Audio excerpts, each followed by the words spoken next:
Hey, hey, hey. It's Thursday, It is. 1 o'clock. It is. That for us is at least is opposite Saxes.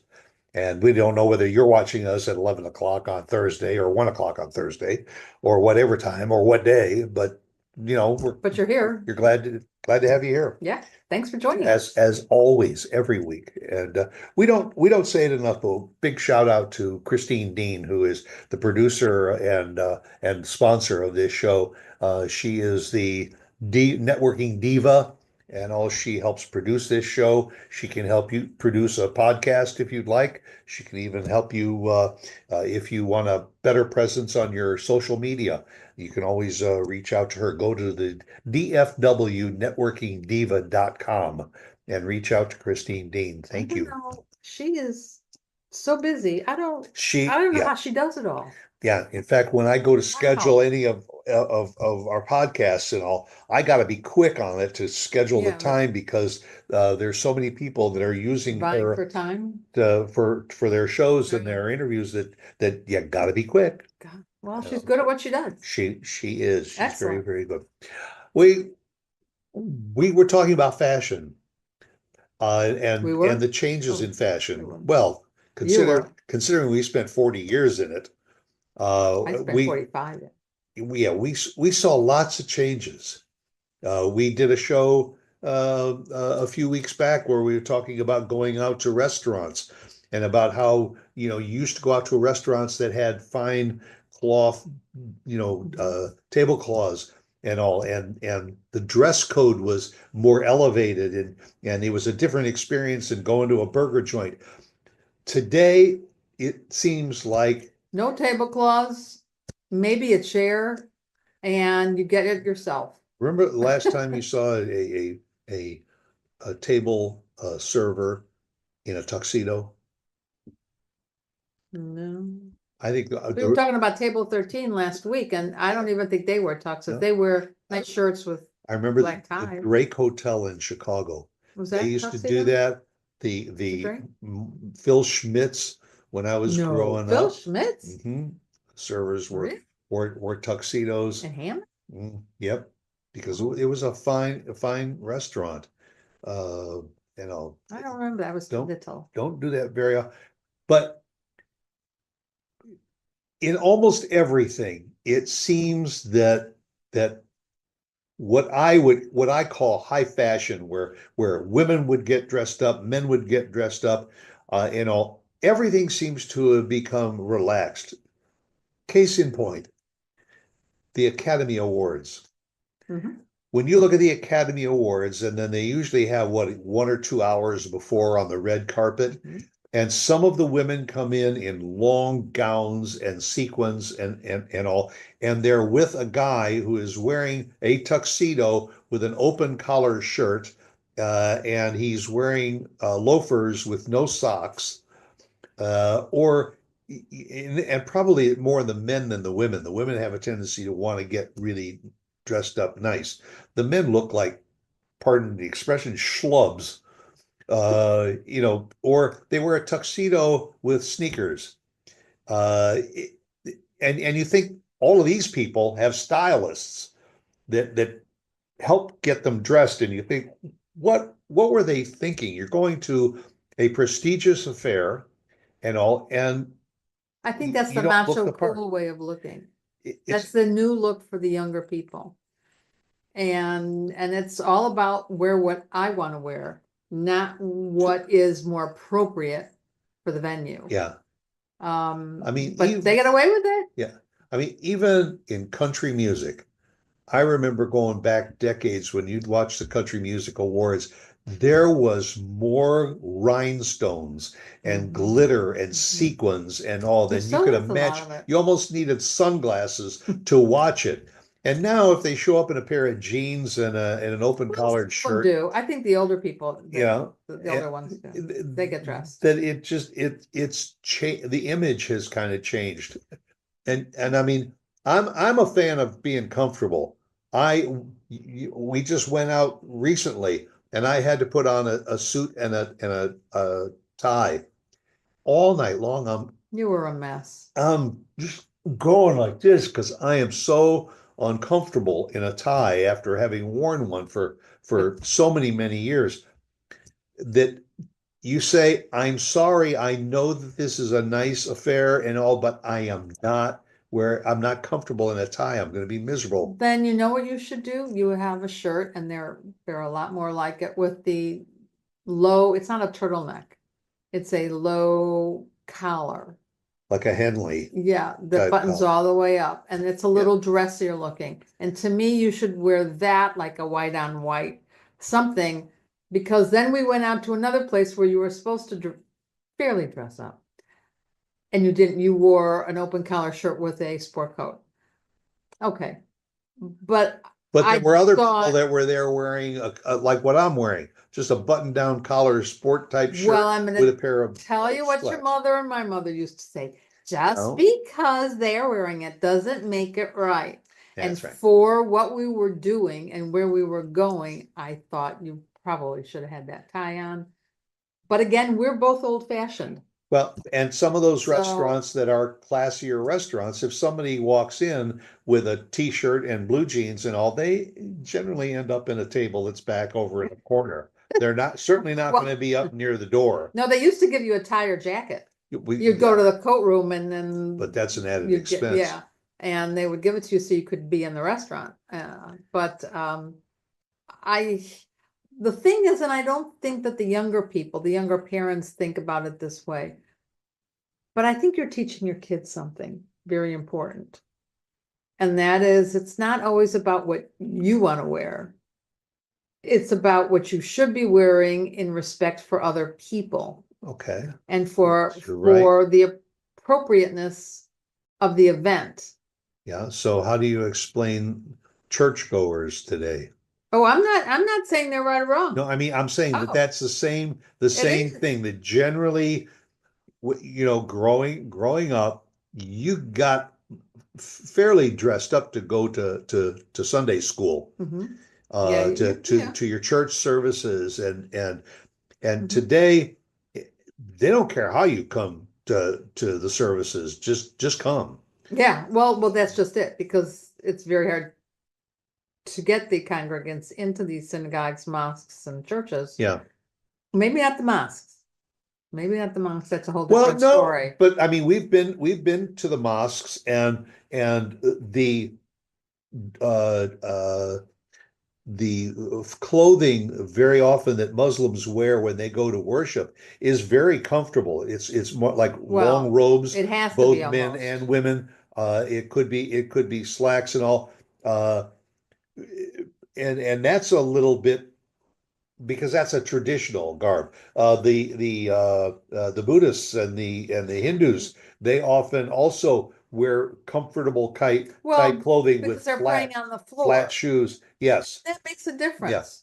But I will say that I don't know for certain, but I have a feeling from the people I've talked to that they don't have as much problems bringing the kids, because it's ingrained in them that they will be going to church or the mosque, and praying all the time. Yep. Whereas the average American, it's a little bit more of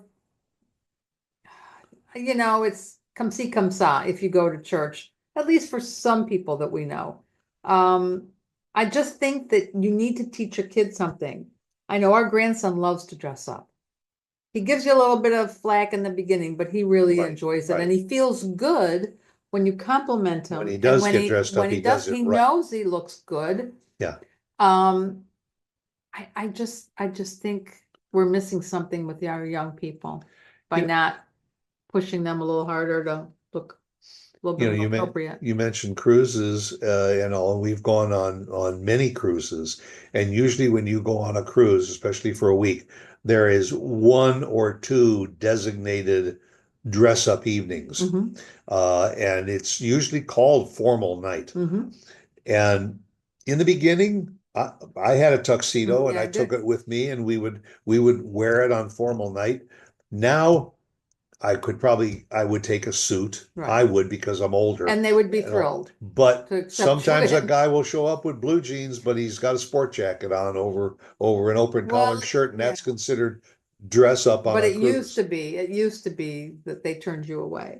and you'd have to go to the other casual dining restaurant. Now though, now Now those people will go to a different cruise line if they Yeah. have to adhere to that. And we to have that done that policy. when we know there's a dress up night and we don't want to dress up. That's what we do. Go to the cafe. We go to the cafe or whoever is serving a casual meal, and don't expect to be wined and dined in the dining room looking the way we are. And you run into all your other table mates in there because nobody goes on the formal nights. I don't even know if on interviews the people are dressing up. I know some interviews now are done over Zoom, so you could just be wearing a shirt. Wear a nice shirt and a Yeah. tie, but wear your pajama bottom. But I don't know if people are even dressing up for interviews. I guess the phrase is it's how you present yourself, what the knowledge that you possess rather than the fashion sense, unless you are getting a job that requires you To be dressed up really and to be dressed in the up. public. Like a banker. In banks, you Yeah. usually generally always see tellers Right. and bank representatives wearing suits. No, the tellers in our banks don't. Really? The tellers? No. Oh, okay. Oh, no. But the And executives in the bank? no, Oh, no. and No, now I that you think- say it, when we went to see our accountant or an attorney or something, very Well, often they don't dress up anymore. They don't dress up. Possibly in more of a huge corporate bank, maybe in New York, Chicago, and the major cities, maybe. And even then, I don't know. I've mentioned this on TV when we watch some of the HGTV shows and people are looking for houses. And they have a couple of shows where it's like million dollar listings. And I'll mention to Stuart, The you'd think realtor? the realtor would dress up. She's selling million-dollar homes. You think, no, she didn't dress up. Yeah. No. We were at a convention. We were working a convention in Frisco. And they were having, what was that, a Bentley night? Yes, it was Oh my God. Bentley had an affair where they were inviting people into just the general public could sign up to come and test drive a Bentley and see what Bentley was all about and listen to a presentation about the new models that were coming out. And I mean, we're talking about, cars easily in the triple digits. And some of the people that were there, that were at this event, you thought that they came to the event on their tractors or so that they just, They didn't look the part. yeah, you wondered if they came in their pickup truck, their old pickup truck, and parked it in the lot, but whether they had to pay to come to this event or, I don't think so. you never can judge a book by its cover because That's you exactly don't true. know that guy that came in on his tractor and all could own 1,000-acre farm with Yeah. oil You just don't know. oil rigs on his property, and he's worth millions and millions, and he can afford a Bentley. And the You never people can tell. selling the Bentleys look Did like they just walked out of Yeah. Goodwill. I didn't get it. I don't get it. I still don't get it. But I guess we're old school. Yeah. So So- when you talk about the So word what could happen? fashion, I don't know if the word fashion, Yeah. is defined the way it used to be. Fashion can be casual fashion, it can be dressy fashion, can be sporty fashion. You can go to a sporting event and see somebody who is in some kind of a crazy getup, or a mascot type of a costume, next to somebody who's wearing the nice jewelry and I think anything goes anymore. I really do. Anything goes. I will Yeah. say the invitations we've gotten for weddings, birthdays, whatever, they'll put now on the invitation, casual, dressy, formal, and now it's snappy casual. snappy casual. Snappy Yes, or business Business casual. casual. Yeah, well, And that's you been think, a while. well, business casual, isn't that kind of like an oxymoron? You got one fighting the other. That's when you can wear your loafers without socks. And I'm sorry, folks, Still, I still can't wear brown shoes with a blue suit. I know it's fashionable yes, it is. and all, and Yes, it even if they are the most comfortable brown shoes in the world, you ain't gonna get this guy to wear anything other than blue or black shoes with a blue suit. Can't teach an old dog new trick. That's What right. can I tell you? Listen, it's hard enough to see me in a blue suit because my father never wore anything other than brown or tan. Well, I'm glad Never. to see that you have changed that. Yeah, and I mean, I like Yeah. you. I just got a new blue suit, and fortunately, I got a nice shirt that had a oversized neck in it, and I'm buying them. You know, Are you I much I know happier? where it would be like a 33 or a 34 neck, and I get a 35 or a 36, and because when it's buttoned and I got that tie on, I don't want to be strangled, Oh, boy. but I'm getting older, Well, anywho, so. that was our thinking on the subject. Yeah, you know, so So you can agree or disagree, what is whatever. fashionable, what is casual, It's just and does it whatever you matter? want to do, I think. And where you go to wear it? Just, you know, if I was a restaurateur, I would probably be the first one to say, I don't really care what you're wearing, As long as you come. just as long as that credit card is good for your meal. There you go. That's about says it all. Right, right. So enjoy, go make it a great week and come back and see us again See next ya. Thursday. Bye.